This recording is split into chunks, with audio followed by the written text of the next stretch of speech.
Hi అండి, అందరికీ నమస్తే. ఈరోజు నేను బెండకాయ మసాలా కర్రీ తయారు చేస్తున్నాను. తయారు విధానం చూసిద్దాం. ముందుగా బెండకాయను అటు ఇటు చివర్లు కట్ చేసి ఈ విధంగా పెద్ద సైజు ముక్కలు కట్ చేసి పెట్టుకోవాలి.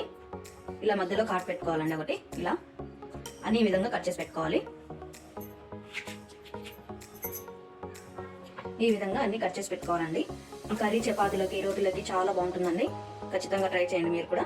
ముందుగా మసాలాను రెడీ చేసి పెట్టుకుందామండి. పెరుగు తీసుకోవాలండి, కమ్మటి పెరుగు. 1/2 టీ స్పూన్ పసుపు, 1 టీ స్పూన్ సాల్ట్, 2 టేబుల్ స్పూన్ల కారం, 1 టేబుల్ స్పూన్ ధనియా powder, 1/2 tablespoon garam masala. ఇవన్నీ బాగా కలపాలండి, బాగా కలిసే విధంగా. ఉండలు లేకుండా బాగా కలిపి పెట్టుకోవాలి మసాలాను.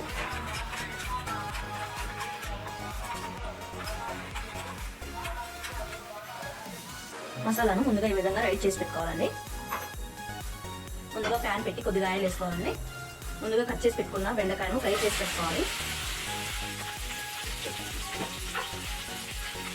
కొద్దిగా పసుపు, లైట్గా సాల్ట్ యాడ్ చేసుకోవాలి. బెండకాయ ముక్క సగం వరకు మగ్గేటట్టు వేయించి పక్కన తీసి పెట్టుకోవాలండి. జిగురు కూడా పోతుందండి. జిగురు ఎక్కువగా ఉండదు మన కర్రీలో కనిపించదు జిగురు.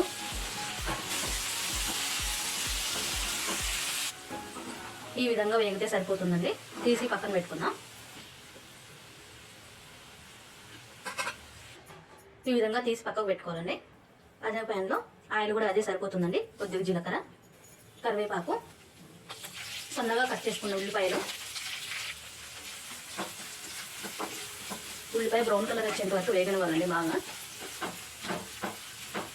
ఉల్లిపాయ అయితే వేగిపోయిందండి. 1/2 టీ స్పూన్ అల్లం వెల్లుల్లి పేస్ట్.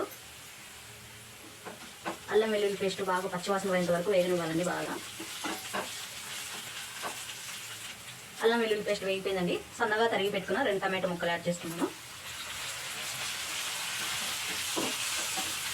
టమాటో ముక్క అయితే బాగా మెత్తబడేంత వరకు మగ్గనివ్వాలండి 2 నిమిషాలు. టమాటో ముక్కలు అయితే మెత్తగా మగ్గిపోయాయండి. మనం ముందుగా రెడీ చేసి పెట్టుకున్న మసాలాని యాడ్ చేసుకోవాలి. కొద్దిగా వాటర్ యాడ్ చేస్తున్నానండి. ఈ మసాలా మొత్తం కలిసే విధంగా బాగా కలపాలండి. మసాలా మొత్తం ఉడికి బాగా దగ్గర పడాలండి. గ్రేవీ మొత్తం మసాలా అంతా బాగా మగ్గిపోయిందండి. ఆయిల్ అంతా పైకి తీరింది. ముందుగా ఫ్రై చేసి పెట్టుకున్న బెండకాయలు యాడ్ చేసుకోవాలి. మొత్తం మసాలా పట్టే విధంగా బెండకాయలకు కలపాలండి బాగా.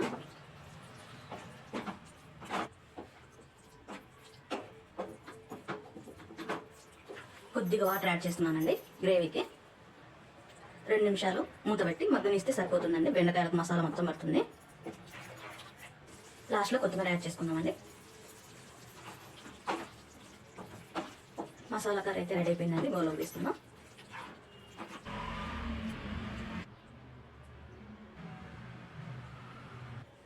బెండకాయ మసాలా కర్రీ రెడీ అయిపోయిందండి. చాలా బాగా వచ్చిందండి.